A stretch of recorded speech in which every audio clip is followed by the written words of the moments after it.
This might be a little rambling today because I'm not really sure where I'm going with this. My thoughts, I'm trying sometimes when I do these videos to be crystallized and precise and, 100% on the message that I'm trying to express. And sometimes that's very difficult because in the last few months, I've been assimilating so much. People have been sending me emails and links to various things. I've mentioned this many times, and they're a huge number, and I can't keep up. If you have emailed me, I'm sorry. I just some days I see the amount of emails and sometimes it's people expressing fear. Sometimes it's people expressing optimism, and other people expressing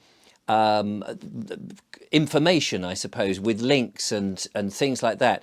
And I just feel very duty bound to try and reply, but I spend my life a lot at the moment indoors and behind screens, and that's not what life is about. And so I apologize if I can't get back to you and you're expecting a reply.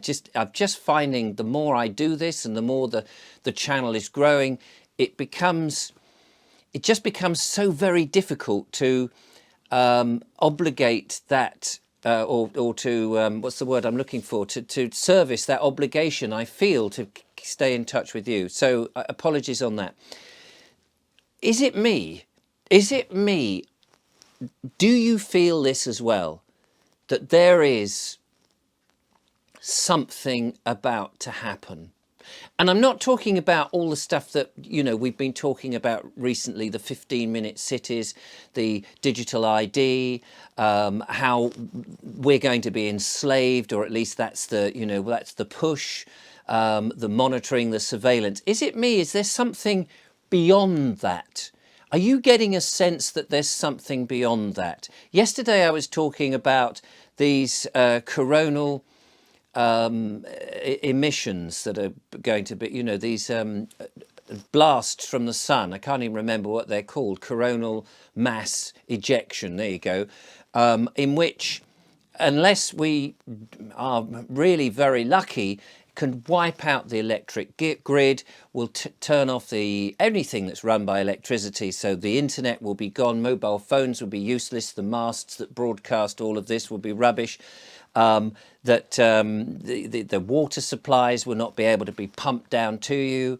We'll be on our own.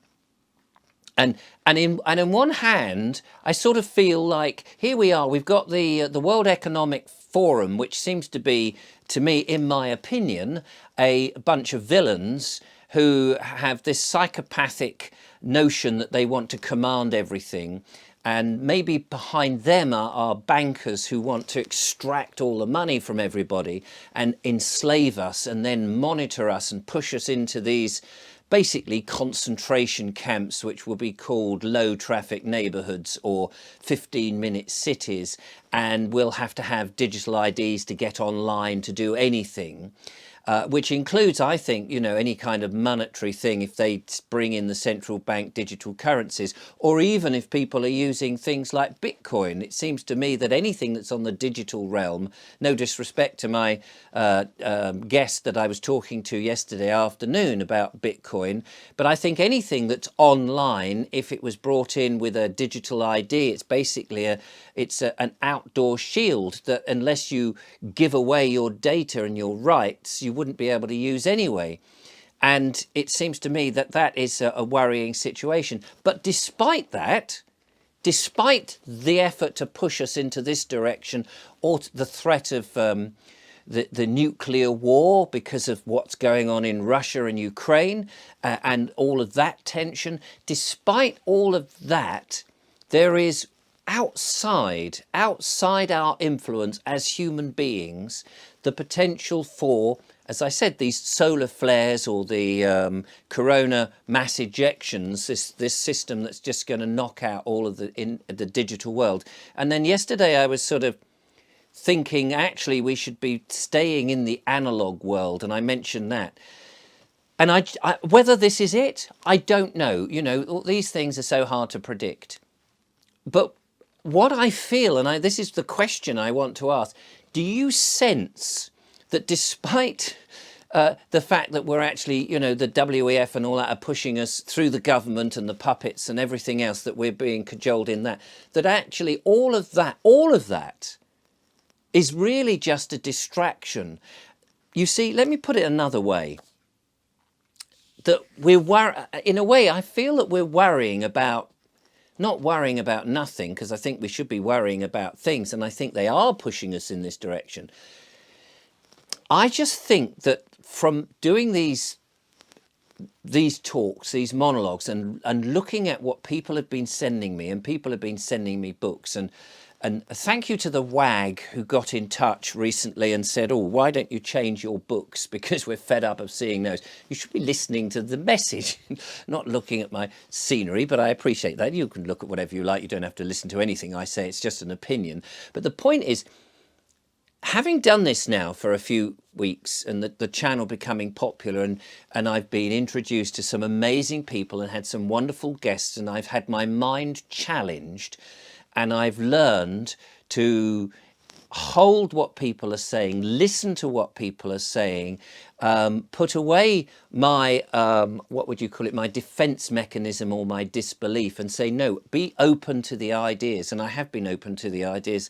I may not necessarily agree with them, but I've been open to them, so that we've explored all sorts of things over the last few months. And if you've been with me on this journey, you'll understand that. One of the things that I seem to have learnt more than anything else is that everything that we've been taught or told by authorities is a lie, that it's all theatre, everything. And it goes right down to the court system, to the statutes and acts, to the government and how they work. But right from school, the things that we are taught, the history that we're told, things like, the Titanic, that everybody thinks it was this one ship that hit an iceberg, and then you realise, oh, no, actually it wasn't the Titanic, it was a different ship that was swapped in, and it was all done for nefarious reasons. Or that that 9/11 wasn't actually, as we think, a terrorist event, but it was something else, a lot more nefarious and controlled by, let's just say, for the sake of terms and conditions on YouTube, a body that is supposed to be looking after people, but instead seems to be against those people. That people are being used as pawns. It seems to me that as an individual, you are a wholesome, creative, talented, incredible, unique, living, breathing, sentient, spiritual creation, and that you have something that is divine within you. And yet you can be, how shall I put this? If you are, let's say, in inverted commas, privileged enough to have trinkets of the world that you have somehow acquired, let's call that money, for the sake of reason, money of some description, that you have wealth, you have importance, you have adulation thrust upon you, that you have that, or you've incorporated it into sorry about noises off, into some business that is taken off and is now steamrolling across the world, that somehow within this you are corrupted, and that greed and might and power becomes your main thing, and your love and your appreciation and your humility for humanity seems to disappear. That somehow there's something snaps in your brain and you turn into a psychopath, you turn into greed, you turn into everything is about profit, it is about control, and you suddenly are extracted from the human race, from the rest of us, and then suddenly it's all about manipulation and control and power over everybody else. And it seems to me this has been obviously going on since humanity was around, that some people feel that they have an inalienable right to control or be bigger or more richer or more powerful than anybody else. And then there's the rest of us who have been cajoled and manipulated and lied to believing that that's true. And yet you know, when you read something like no man is above the law, and then the logic is, well, if no man is above the law, how is it that some men think they can be above the law and they tell you what to do or how to run your life? So to me, it seems that everything is a lie. We go to school and we're prepared for a lifetime of lying or being lied to. We're told stuff that's not true. We're being made into obedient servants by, as I spoke yesterday about the bell going and filtering in and sitting down and being told to learn this and not learn that. We're being told how to think. We're having those basic talents, those basic skills, that wonderful creative human that we are, that living soul developed like a lump of clay, and we're not allowed to be the lump of clay and the expression of who we are ourselves, but we are being manipulated and molded so that we fit into a society that is covered in this fake gloss to give us the illusion that the society is working for us, but it doesn't seem to be.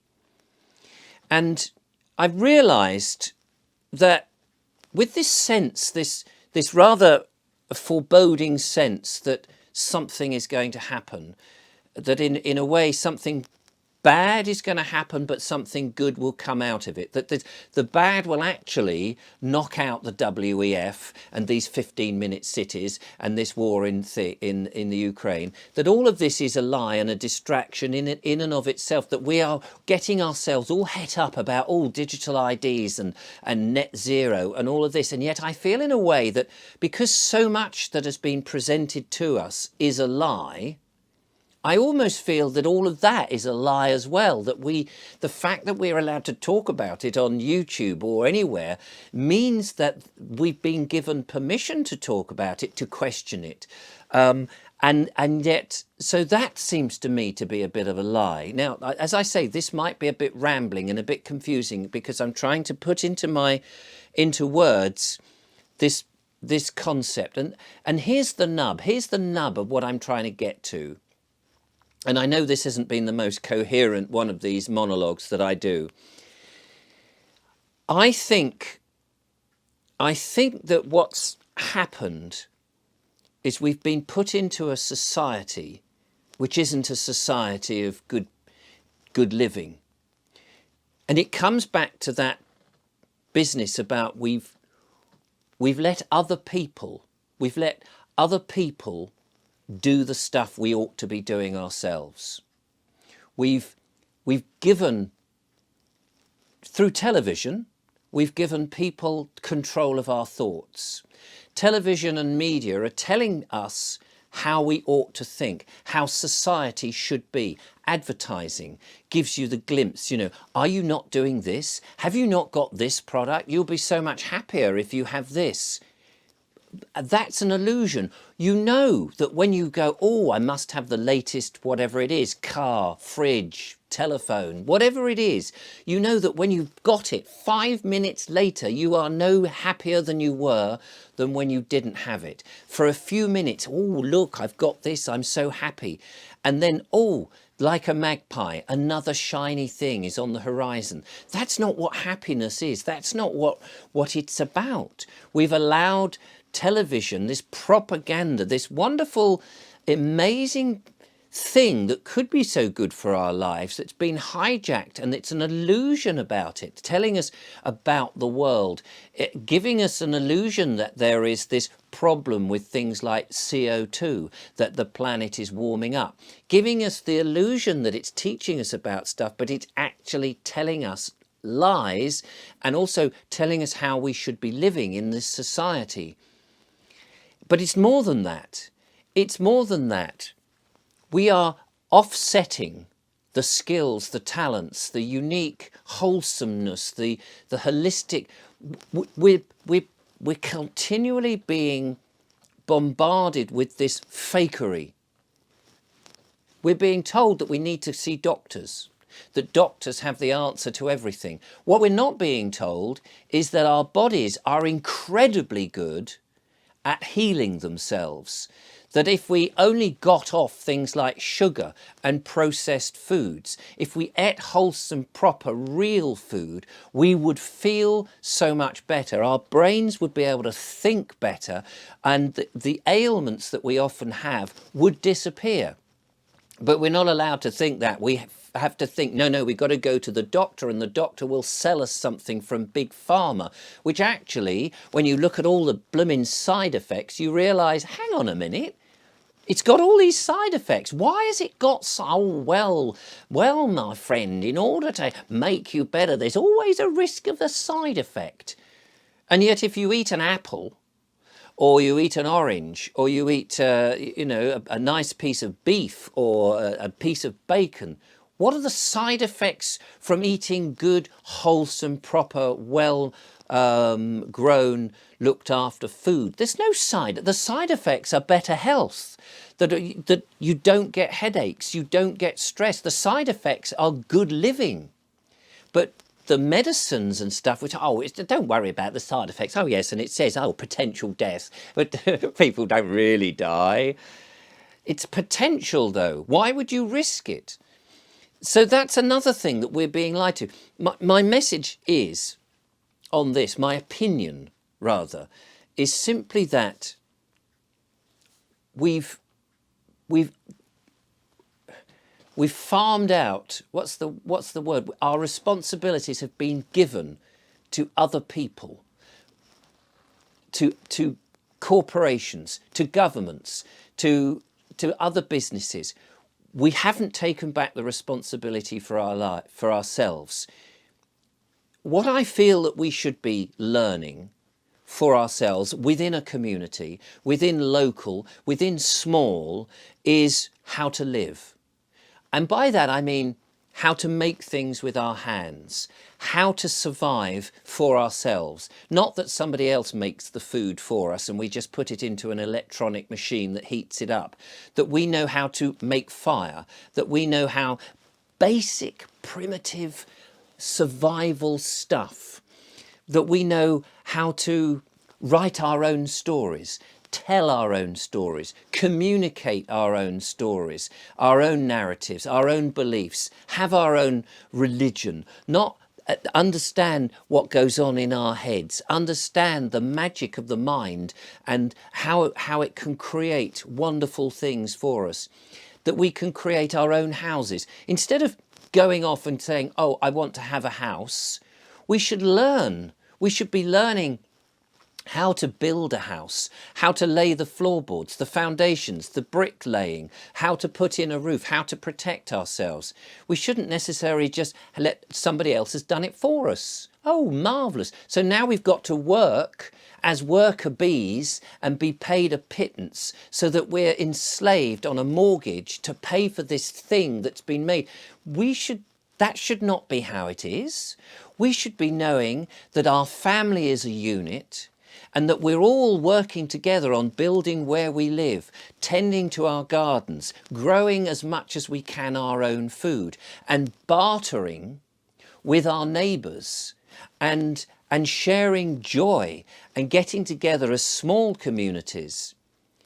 We've done this wrong. It just seems to me that we've done this wrong, that we know nothing because other people have the knowledge.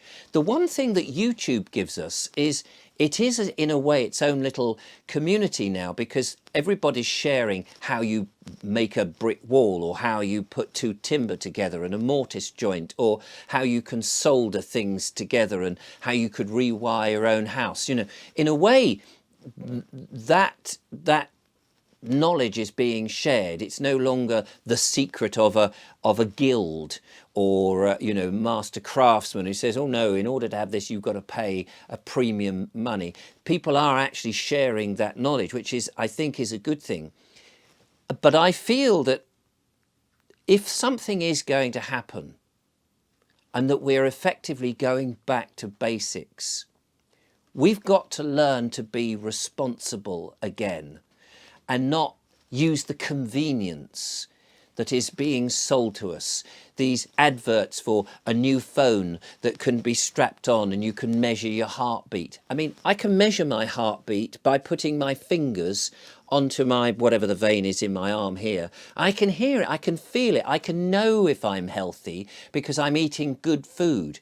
I can feel if I've got anything. I don't need electronics. I feel that we are sleepwalking into something. We're worrying about how to prevent it all, but we should just not do it. We just need to,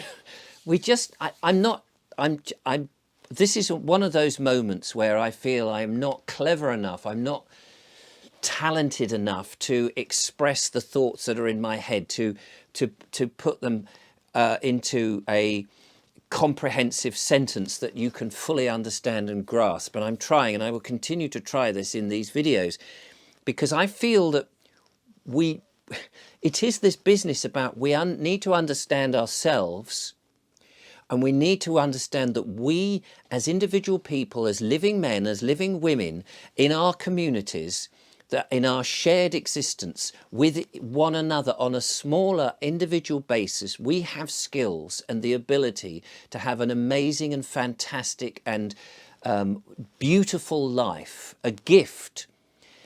But we farmed it out to other people. We watch people on the television having a wonderful life, but we're not doing it. We've enslaved ourselves that we go to work to earn money in order to pay for all the trinkets that we've not even made ourselves. Why is it a child, if you've made something out of your own hands and you give it to a young child, that they look upon that and go, wow, until they see you can have a perfect manufactured thing that's just churned out and it's just a copy of somebody else's idea, that they go, oh no, actually that carved aeroplane that you made, Dad, is no, I want the one that comes from is a manufactured preset model. It's all glued together, that has no intrinsic value in it at all. There's no creative magic and human element in it. It's churned out by a machine. We've got to somehow, I feel, return to basics, and I mean basics. Baking our own bread, growing our own food, building our own houses, bringing our family back in, not listening to the crap, the woke this, the racist that, the manufactured this. The essence of life is simple, and we need to move away from this mass industrial crap. I can't express it, and I'm struggling, as you can see, but this is what I feel we've got to be ready for, because whatever it is that's coming, I feel we are going to basically we have to survive on being who we truly are once more, and not what they want us to be.